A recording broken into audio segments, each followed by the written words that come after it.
You look good, babe. Thank you, babe. Sorry, I keep saying that, but I didn't know if orange was my color today. But then I came home and you were wearing orange, so I was like, we're just gonna make this a thing. Meant to be. Yeah. Cool. You're you matched really well today. I mean, you match good every day. But like I haven't seen that chain in a long time. Had to bring it back. Is that your original hat or is that? Yeah. Oh my god. You wow. Guys, so this hat, I don't know which camera to look at, but this hat, I've had this hat since 2013. Mm-hmm.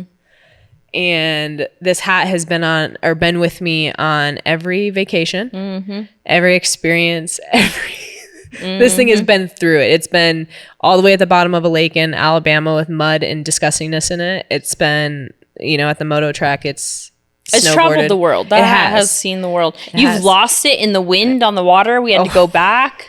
This hat has seen its days. Oh my God. Off the boat. Oh my God. Yeah. I remember that. You're like, my hat.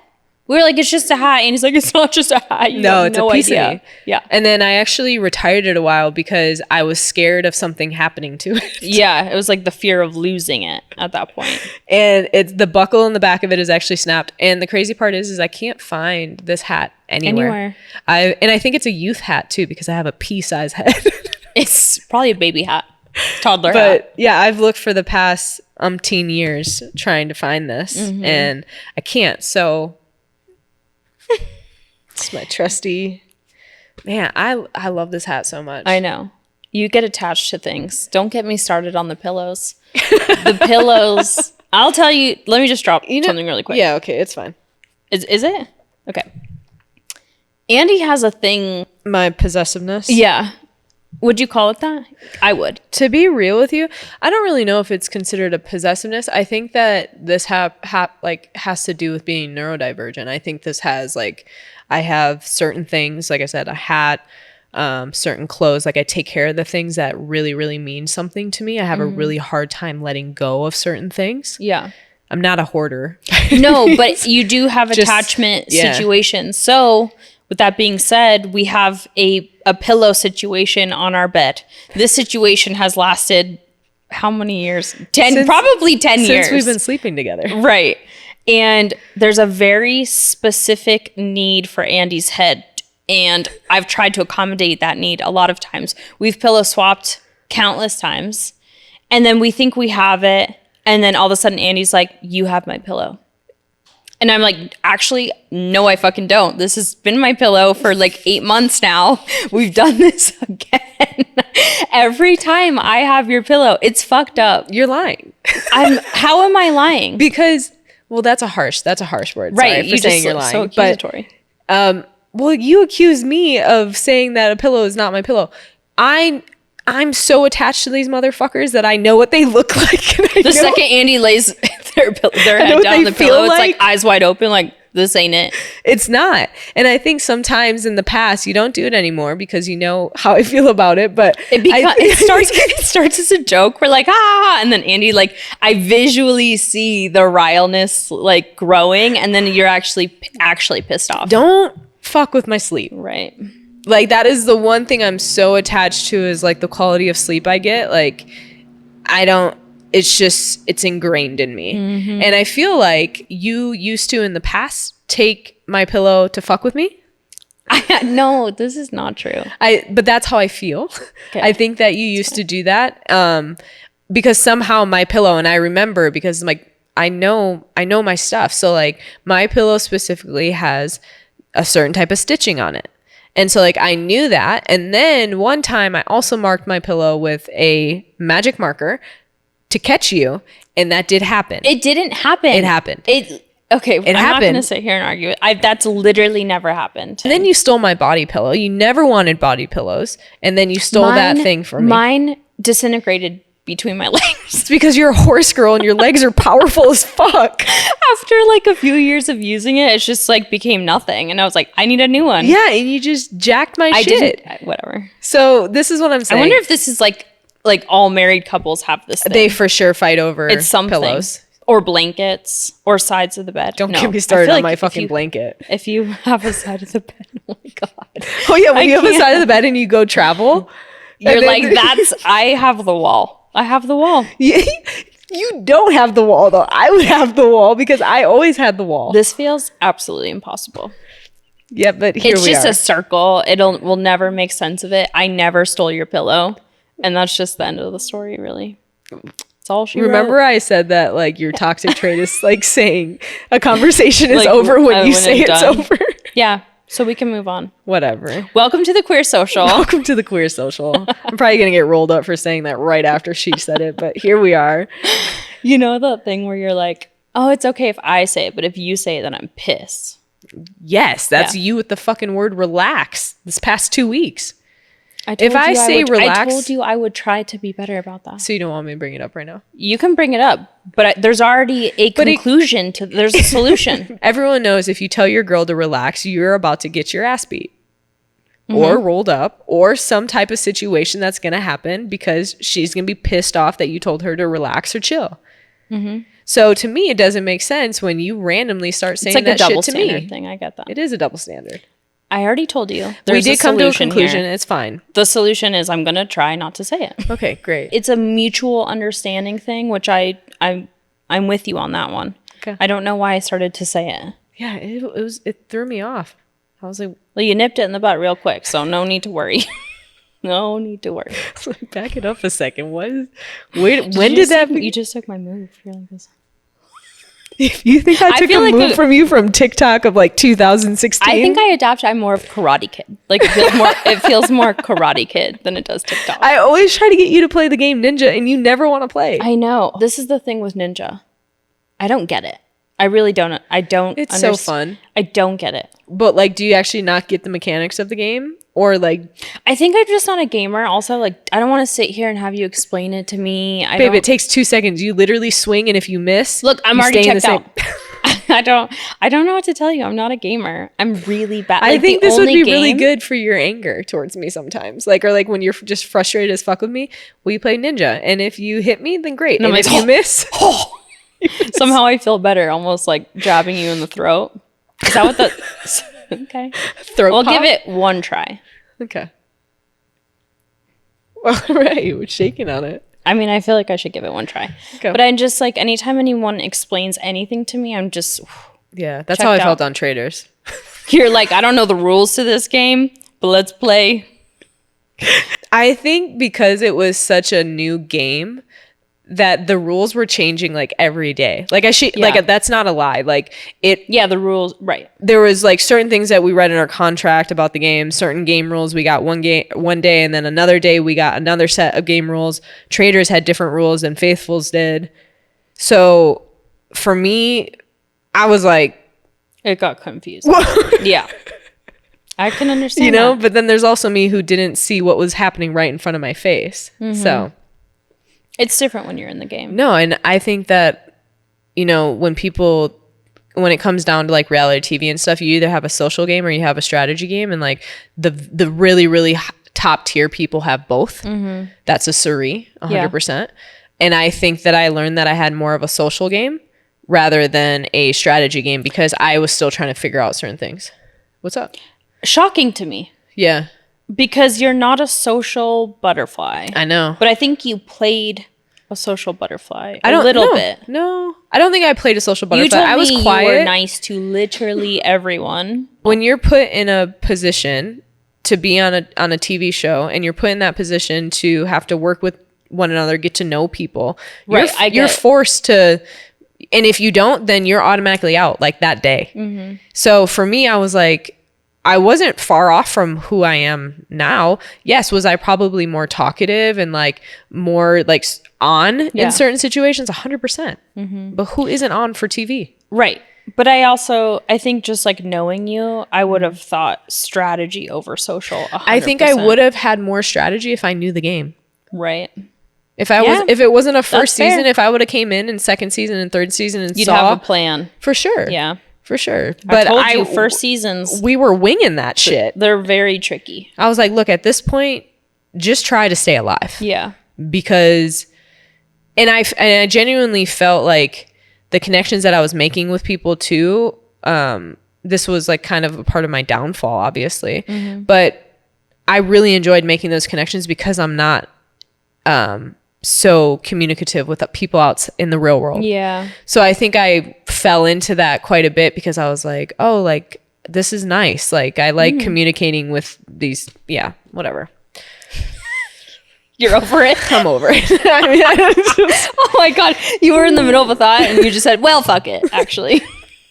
That probably happened on Traders a few times too. Like, fair. Yeah, I think it was just Traders was really overwhelming.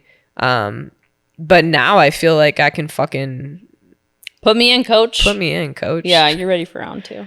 Yeah, it's like I said, it's like my my revenge story. Okay. We still didn't really do our intro. Yeah, so. We should do that.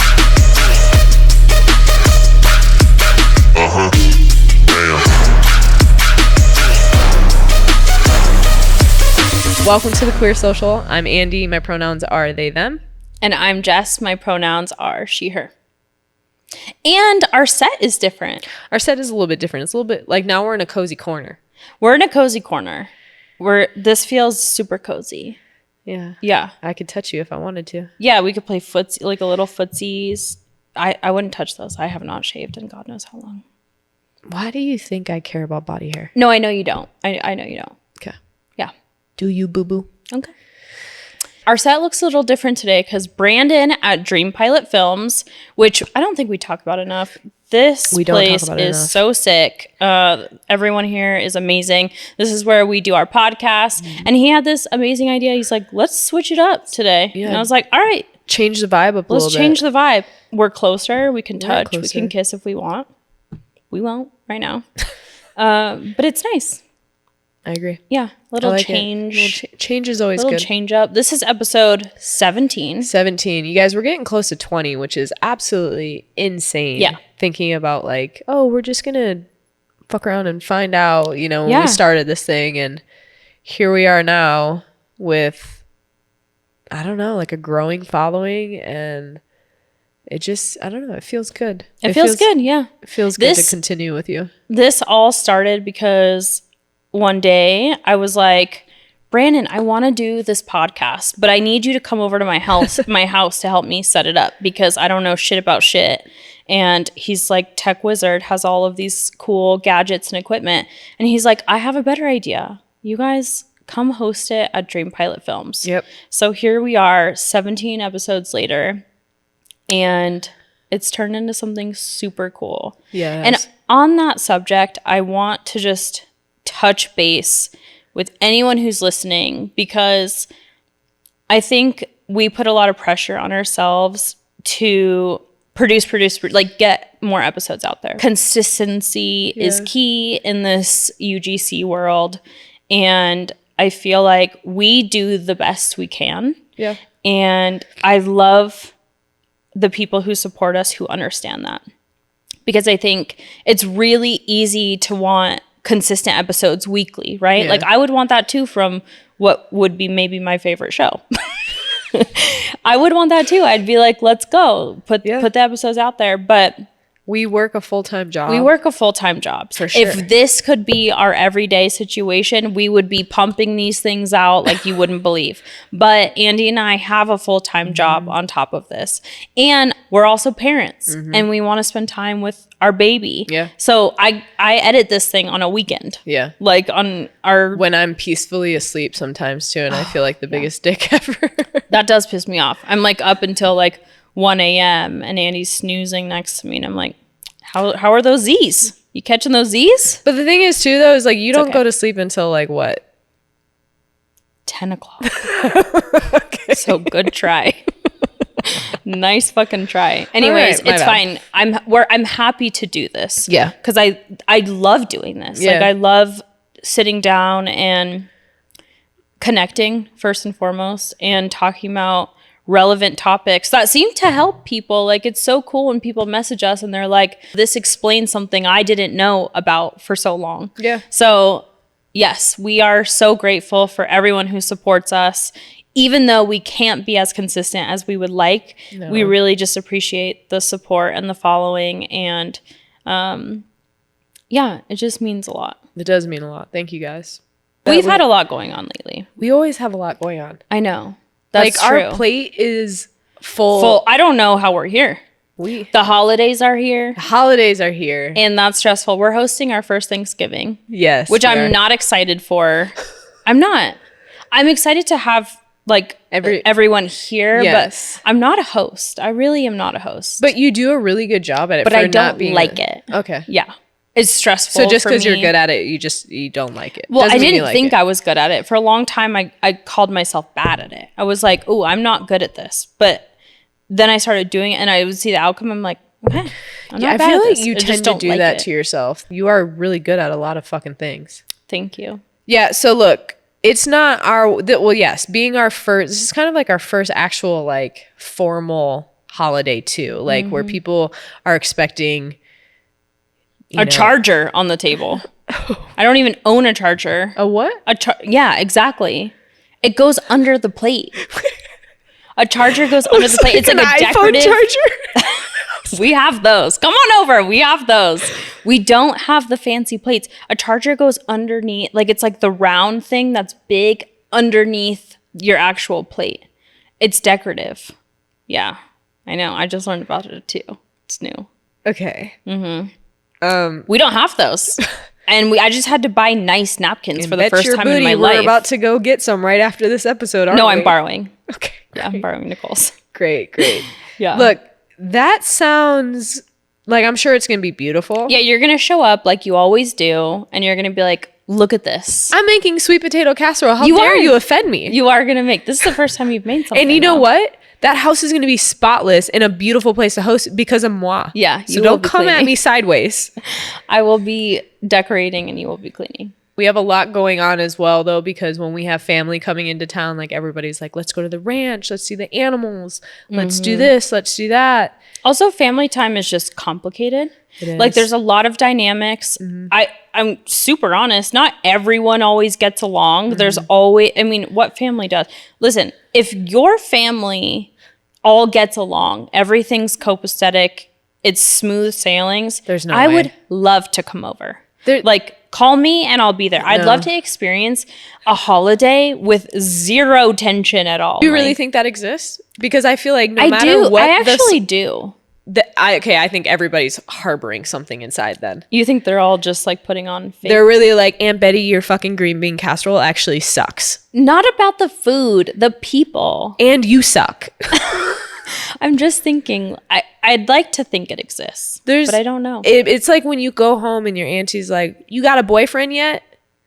No. Do you have a husband yet? Right. I get that. Okay, like there's always some type of passiveness. There's some type of uncomfortability. Look, the walk to go smoke a joint didn't just come out of nowhere. You know what I mean? Like it's called a break. It's called a break. Yeah. And we all need one. Yes. Holidays are stressful as hell. Yeah. It's one of those things where you just got to be okay knowing there's some things that are not okay. Yeah, and there's some things you just don't talk about during the holidays either. Yeah, good to see you. Good to see everyone. Thanks for being here. Keep it short. Keep some food in your mouth. This advice is too late. It's coming in after Thanksgiving, but I hope this is what you all did. Yeah, Christmas. Take it for Christmas. Okay. The holiday season is still not over. There's a lot of time to be had with family members, and being queer on top of that, that's usually a really difficult time of year. So yeah, and switching to like a more serious note. Yeah. The holidays can be extremely lonely for people. Triggering and for people. Very triggering for people. It's just the holidays can be tricky. And for anyone who feels alone during the holidays, or maybe you don't have the family or friends around you that you wish you did, we're thinking about you and you're not alone, and we're sending you love because I know that these times can be really hard. So you have a friend in us, and you're going to get through it. Our podcast is for the community, but for straight people, it's a TED Talk. So you could play this during Thanksgiving and Christmas as well. Don't play this during any fucking holiday. Put your goddamn AirPods in.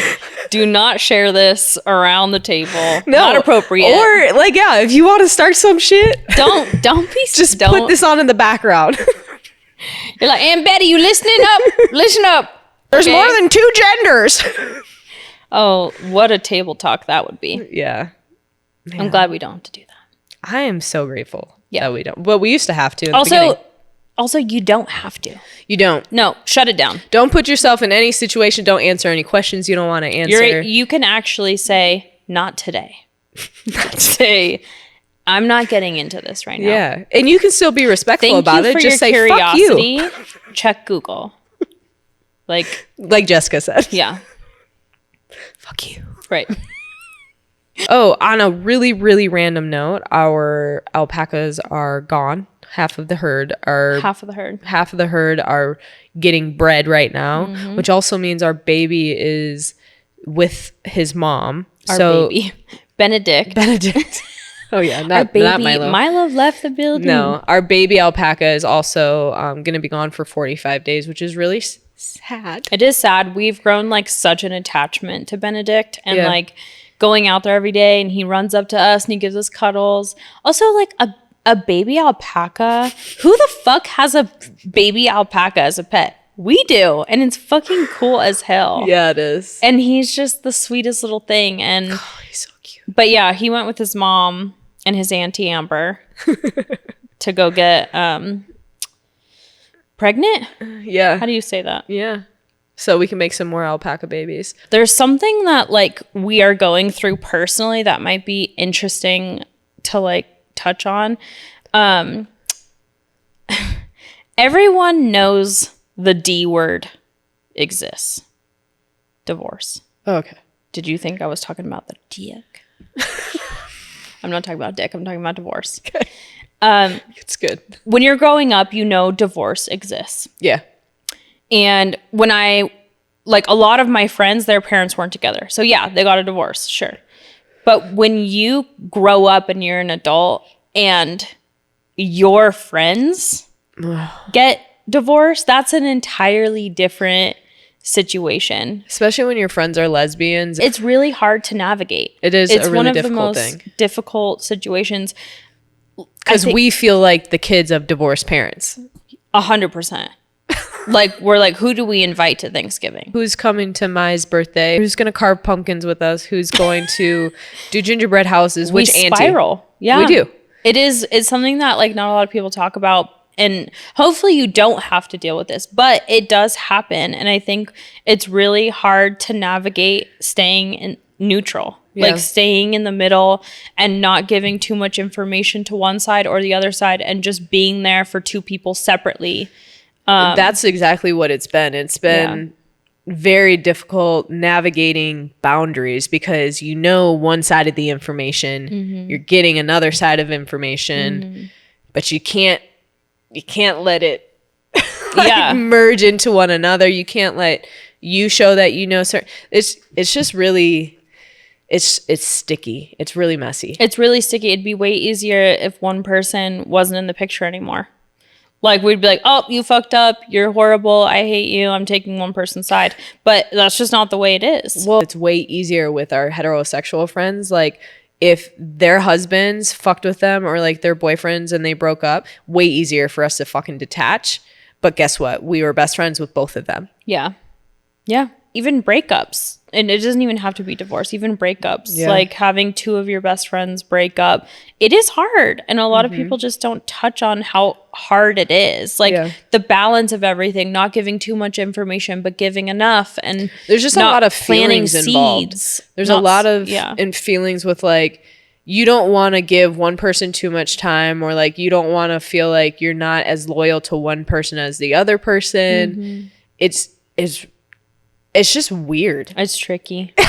Like it's such it's just a weird concept to have to deal with, and holiday season makes that even tougher because it's like you just want to be around the people that you love, and like that's one of the few times too we have time off from our full-time job, so it's like we want to spend that time with the people that we want to spend it with.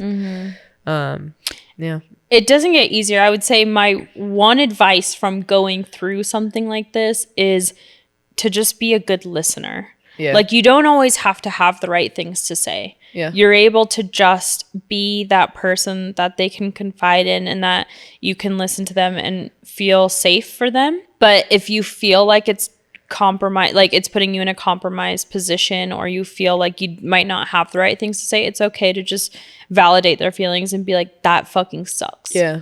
And this goes with any situation. Like, you don't always have to have the answer or advice. Yeah. Like, you don't, I think when people open up about how they feel, the other person is expected to like guide them. And that's not always true. Like, sometimes it just feels good to talk about it. So my advice is to just be a good listener and to show support through love and say, like, you're here for them and validate their feelings and be like, yeah, that's horrible. Like, I can't imagine what you're going through. I can't imagine how you feel. But you don't have to solve their problems. Yeah, and that's because something that I'm learning. I think it's definitely a lot easier for you because you are a emotionally led person. Yeah. So for me, it's hard to connect with certain things. So I try to do my best to like show up as a friend in different ways, which might not always be the most productive, but I'm still learning and growing as well. What's your way? Well, because like even the other day when we were in the kitchen and you're like, don't fucking do that, Andy, that's horrible advice. Because you're petty. Like, you are that friend that they could be petty with. Like, you could just well, you need one of both. You do. Yeah, I'm like, our friend just called us the angel and the devil on their shoulder. Is like, and it was in the moment, it made sense because Andy is that friend that you can like be petty with and riff off of and be like, fuck that guy. And you're like, yeah, fuck that guy. And I'm like, hey, let's not, we don't need to go there. They do suck, yes. But like, I like the more like mom rational voice way of thinking and like leading with your heart. But no, I'm like, where they work at, where they work, where their home at, where their grandmama stay. Yeah, Andy's in it with you. Let's go. Yeah. It's a good balance, I will say. We are a good balance because we do, like, I offered the unhinged version of advice, and then Jess comes in behind and makes sure that everybody's really okay. And rational. But I'm only this way when it comes to social situations, really, because I'm a very rational person. Yeah. I will say, though, like, going through this process with best friends that are divorced, it also, like, it just brings up a lot of things that, like, I think about with, like, relationship wise, like with certain things, even like those people or like your friends who are divorced and then they get back into the dating world. When it comes to like your friends dating new people, there's just so much to unpack. I think first of all, they don't have to be your best friends. I think that's the misunderstanding, is that like if your best friend is dating somebody, you have to be super close with that person. You have to be super close with. That's not how it is at all, actually. Rarely. You can just have your best friend, but be supportive and loving and cordial and whatever to the situation, and obviously like invite them over and hang out, whatever. Is that somebody that you have to hang out, like want to hang out with besides like outside of your person? No, I think there's too much pressure on that. It's very rare that you connect with both parties, like both super people. Rare. Yeah, I have a lot of friends who have boyfriends, husbands, whatever. Yeah. Do I love them? Yeah. Would I hang out with? Do you text? No. Would we hang out outside of me hanging out with my bestie girl? No. Yeah. And I think that can get confusing in a lesbian relationship, though. Absolutely, it can. 100%. Because I think there's this stigma of like, especially if it's like, that person has so much in common with that person, or like that person's mask and that other person's partner is mask too, so they're for sure gonna get along. Yeah. Nope. No. It's like when I mean, my mom's done this plenty of times. It's like, oh my God, you're gay. You would love this woman I met at the nursery while I was picking out my plants, who's also gay. Like, you guys would get along so well. Why would I love her? Well, because she's gay. That is not a good enough fucking reason. No. Like, at all. No, and I think that happens all the time where like people automatically assume, they're gay, so they're going to be best friends. Let me just tell you. You're hetero and you're hetero and you're white, so you guys are going to be best friends. Like, that's not the way the world works. And I appreciate the effort. Like, when we first moved to Reno, Your mom was out there scouting. On a fucking mission, scouting Reno. Reports. She would come back and be like, okay, we got this one from the nursery. So I found 2 of them in Home Depot. Target had one. And then the grocery store, Sprouts, I believe. I got seemed her like Facebook a really link. gay aisle over there. Like, actually, I appreciate the effort. Thanks, Mom. It was really sweet. But not all gay people are going to like each other. Yeah. Like, we're still just people. Imagine that. Imagine that. Yeah, it's not really how it works. I mean, I would say the most we have in common is oppression. God. Can I ask you, how soon do you think it is, or how soon do you introduce your friends to somebody that you're dating or talking to? Not until I'm certain. Like not until they're like a label, or like monogamous, or... Well, everyone's different with when they slap a label on it. Like, even if they do slap a label. Right. Yeah. Sometimes we've talked about people who jump into a relationship. Lesbians are fucking known for it. We know this already. Yeah. I mean, it's really hard for a lesbian to not go ahead and get those U-Haul keys. Right. That's what I'm saying. So like, I think the label, it has less to do with the label and more to do with like how you're feeling about the person. Yeah. Because I introduced you quickly because my friends were like my family. And I was like, if you don't vibe with my friends, I don't know for... But we were also really young. Yeah, we were. So it was like, that was the vibe anyway. Like everybody, like if you're talking to somebody, you typically, we went out and did hookah. Like that was our thing. I don't think I would introduce somebody I was dating to my friends or family until like I was 100% certain with like my head, my heart, and my vagina. Like everything told me, all signs are a go. I'm in love. I'm feeling this so hard. And now it's time to get my friends and family's opinion on it. I feel like that could be a really good autobiography for you. The head, the heart, and the vagina. Don't steal that. Okay? I just gave somebody like the best book title ever. Yeah. You're Sapphic welcome. love. No, actually. No, don't take it. You never know when I'm going to write something good. I think you're a really good writer. Thanks. Yeah, I think you could do a really good job writing a book. Thank you. Yeah. Yeah, I think it just like when everything is aligned, Yeah. centered, and all signs are a go, then yeah, I don't think it's... But if you have any doubt, any red flags are popping up, Yeah. now is not the time. I can almost guarantee you, now is not the time to introduce to friends, to family, to put on a pedestal. Because your friends say and the word. family are going to snuff out those red flags Quick. so fast. So quick. Yeah. So fast. And I think you should be 100% certain before you start introducing, because people get attached. Let's not sugarcoat that. No, I think, People get attached. and I think too, like you get caught up in this thing when you first start dating and everything is just so exciting. It's so new. Sex is great. It's just this crazy situation. And then you guys come down from that and then you hit reality. Like, what does the real world look like? Exactly. For us? Like how does your schedule work with my schedule? How do our morals aligned? How do we feel about like each other in certain scenarios? Like, I will say, how do we do life together? And I think that's a big one. That's something that a lot of people just like don't think about before getting into a relationship. And then before they know it, they're caught up in this whirlwind. Mm-hmm. And then, like I said, they come down and they realize that was a fantasy world of like, you know, like good sex, feeling good, feeling on a high. Your endorphins were pumping. Absolutely pumping. Yeah. So I think that it combined, yeah. That's something that's really important for people to think about too, is just like, what are your expectations before you get into a relationship? What are your expectations for that relationship? Yeah. And you have to discuss those things. Mm-hmm. And that seems really boring and like blah and like like just too intense for some people, but it's like, don't waste my time. I also think that it's very easy when you're swept up in all the good stuff like early on, and even in the longevity of relationships. Yeah. Like, we've been together 10 years. Yeah. And I think through the course of like evolving in your relationship and giving your partner a piece of yourself, essentially, and how big the piece is dependent on each relationship. But I think it's very easy to like lose yourself along the way. Meaning, a piece of yourself? Yeah. Or like self-identity. And it makes me go into like my own feelings, because we've been together 10 years now. Do you feel like you've gone through that?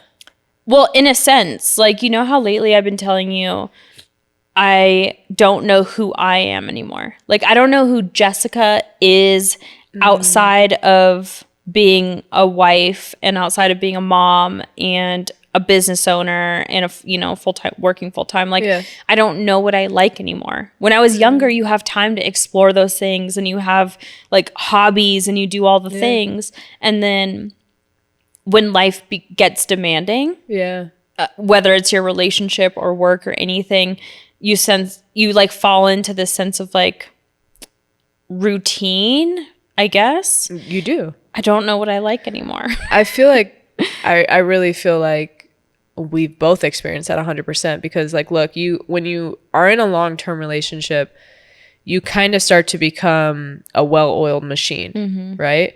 And anything that comes out of the norm from that can like cause waves in a well-oiled machine, right? Because you're starting to understand how we work together. Right. And now that we have a kid, it took us a year to figure out how we work together with a kid, you know? Yeah, so just like, as parents. You're building and building and building towards something that you do lose pieces of yourself. Like, and I totally understand that, because it's like when we were kids, like we got to explore anything that we wanted to explore if we wanted to, right? Yeah. And for me, a big part of me as well is like, I don't know what I like when it comes to like hobbies anymore, right? Yeah. Like I was a fucking college athlete who was obsessed with volleyball. I could care less about volleyball now. And that was a huge part of my life. Yeah. Obsessed with moto, race moto, did that whole thing. Like still love motorcycles, right? But now I'm like, fuck, like I have a kid. I have responsibilities with certain things and I can't be fucking around with certain things, you know? So it's a really strange place to be like, well, one, where do we have the time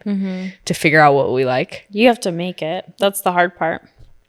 Yeah, I know, because like we talked about earlier in the episode, like I don't even know how we have time to be here. No. We made time to be here because this is important to us, but it's prioritizing those things too. Like I think as partners, we need to push ourselves, or we need to push each other to figure that out for ourselves. Stepping out of your comfort zone to try new things is something we should do. Like I do, but like I should be pushing you more to figure out what makes you happy now. Like I should be doing the same thing, but I think that we get complacent with certain things because we're like, fuck, we can finally just take a breath.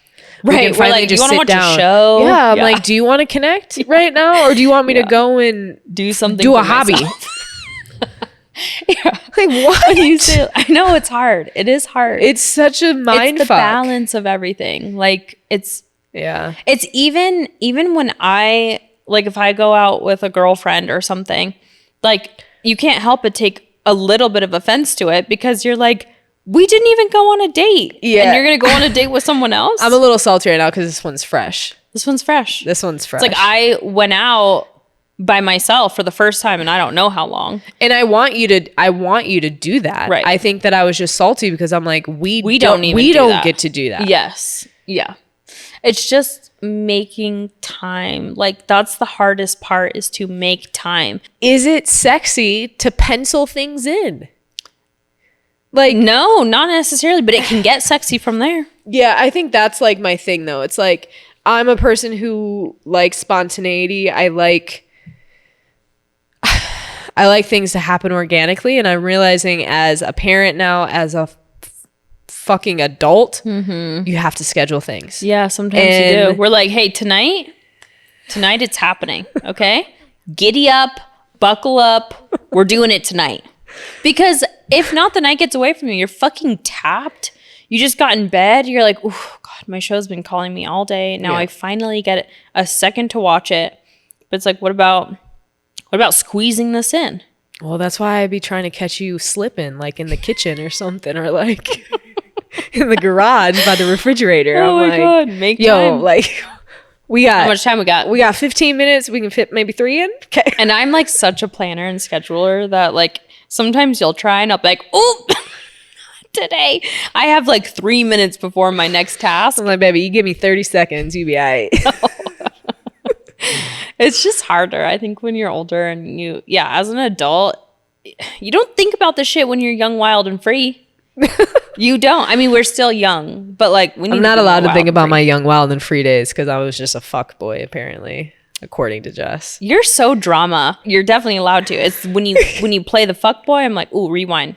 I don't want to play that. I don't want to play it. I saw it. I experienced it. We're over it. You didn't really experience. I was not. A little bit. You were. A little bit. In the beginning, don't even get me started.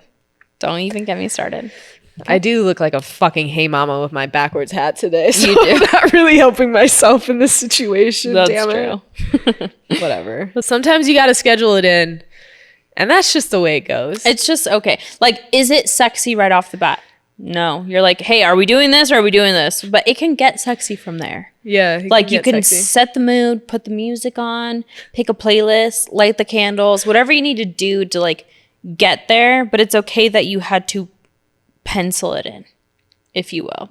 Yeah. I'm more of a romantic. So it's hard for me to, I guess, do that. I know. But we do what we can. We're doing just fine. Yeah. Do you pencil in makeup sex too? I really don't partake in makeup sex a lot. Like, hardly I mean, ever. I can speak on that. Yeah. Like, actually, I don't. Sometimes I just wish you would do it though. Like, there's just something about good makeup sex to where it's like, you can get out your pent up frustrations. You let it go, float away in the breeze, in the sex air. Yeah. And I get the concept. I understand the concept. But can I get there? No. Like, when I'm mad, I just need to take a second. I can bounce back. Like, I can get back to, like, normal now. It took me a while to get here. But now I can get back here. I just need a minute. Yeah. But I definitely am not ready to fuck you. Or, like, I'm not ready to have you anywhere near any of this. Because I was on fire. I am Ember from Elemental. Completely head to toe on fire. Which is funny because she's a Pisces. Is she? No, you're a Pisces. Oh, me. Yeah. You should be out in water. No. You should be. Not with this attitude. This is not water. That's that Leo rising. Yeah. I am spicy. But look, when I get mad, I just need a second. That's how I am. I'll come back and we can be chill. Everything will be fine. But just, like, let me come down from being so high up there.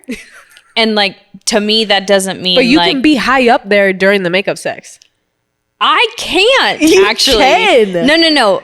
Emotionally and physically, I'm not ready for that. Like, I'm still mad. Like, I'm still, like, sizzling out. Do you know? I understand the concept. I don't think I can get there. And, like, I'm sure makeup sex is fucking amazing. Like, you guys were just fucking mad as hell. All emotions. You like want to pull hair, maybe slap a little, but it's just not for me. Maybe one day. Maybe one day. Maybe if you're in lucky. 10 years from now. If you're lucky. No, I just think sometimes to end a conversation, like, we just wrap it up and it's just like, you know what? Right now I can tell that you just need to be fucked. Sorry if that's vulgar. I'm like, I actually need a walk. Let me just go on a walk. Let me get some fresh air and I'll come back in 10. Oh, man.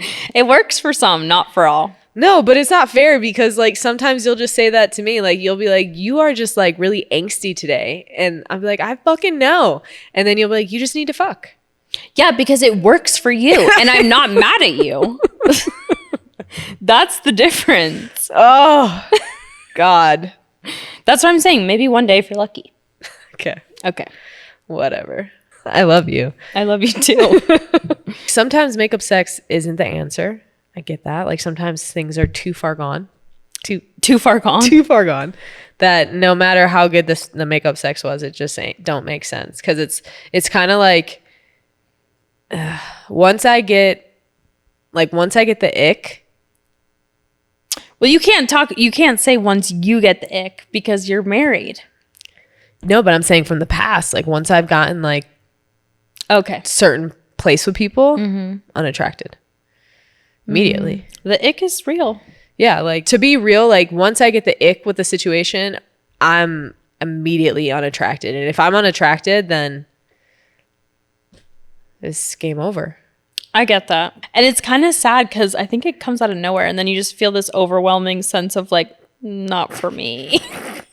Not for me anymore. A funny ick, really quick, not to, like, interrupt you, but a funny ick was we were fucking around with one of our really good friends, and I was like, well, what happened? And I think you said to her, does she wear a regular bra?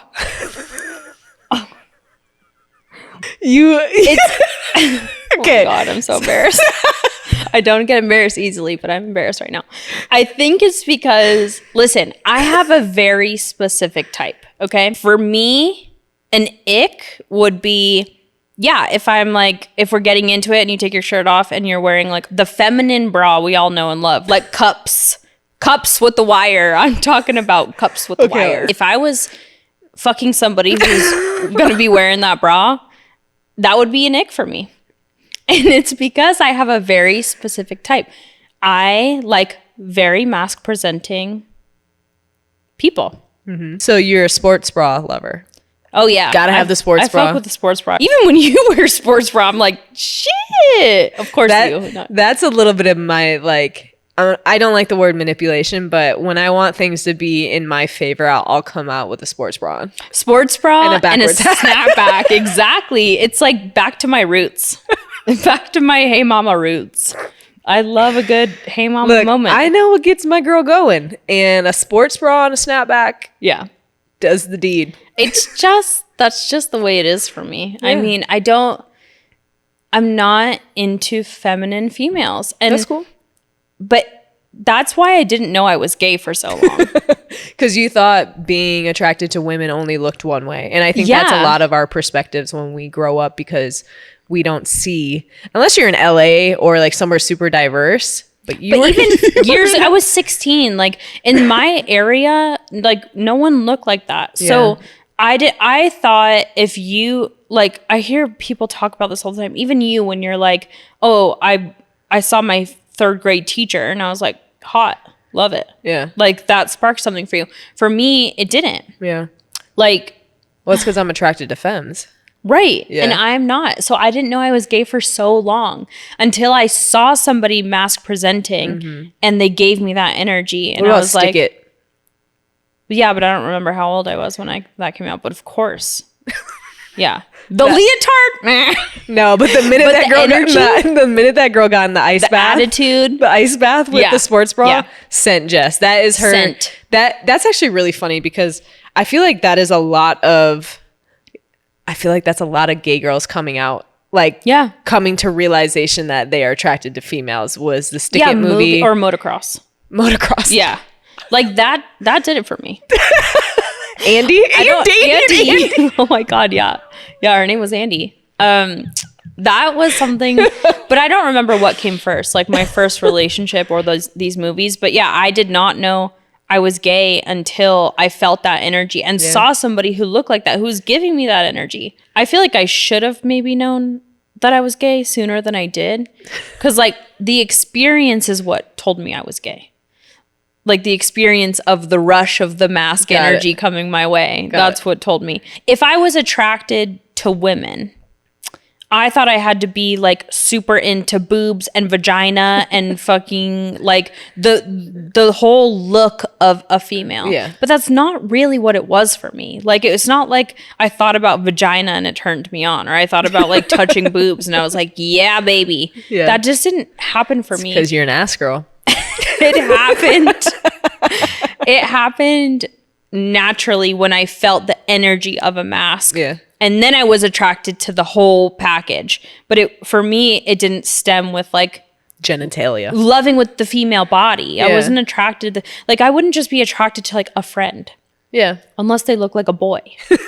Then maybe it's in the cards. Gay panic, for those that don't know, like gay panic is so real. You see somebody who alters your chemistry, okay? Like everything you think and feel about somebody else was just flipped upside down, basically. 100%. And then you question yourself. You're like, wait, no. I think I'm straight. I'm supposed to be dating males, but I'm very attracted to this fucking female. There's so much that goes through your head. Yeah, and I think that can make people spiral too, but it's especially if you're married. Like, let's just talk about that for a second. Like, if you're married and you see another woman who catches your attention and you have a spiral moment, you might need to lean into that a little bit. Like, I'm not saying to like leave your marriage, but I'm just saying lean into it could mean anything. Yeah. Like watch some gay porn with your husband. Most people do. Most heterosexual couples watch lesbian porn. I know. Right. It's just way hotter in general. Yeah. But I'm just thinking, like, if lean into it can mean anything. I'm definitely not saying divorce and fucking fuck a lady. I'm not saying that. But what I am saying is just like, side. It's intriguing and lean into it. Don't just have the panic and pretend it's not there. No, yeah. Like, that's not doing yourself any good. It's really not. Also, like, the panic can be kind of fun. Right. That adrenaline rush that you get from the unknown, like, that's how I got fucking caught up. Yeah. I got gay panicked with one of my teammates, and the rest is history. Exactly. Yeah. It just happens. Yeah. I had a roommate, and it was a very tricky situation. It didn't become tricky. No, because I leaned in. Same. So I encourage you to lean in. If you're feeling that, and gay panic sounds scary, but it's not. It's just unlocking a new part of you didn't know yet. And it's self-discovery, and it's exciting, and it's fun. And it's like, for me, the feeling is like butterflies, but on a different level. Yeah. It's like, it's streamlined all the way to the toes. Yeah. It's like a goosebumps on my whole body. Yeah.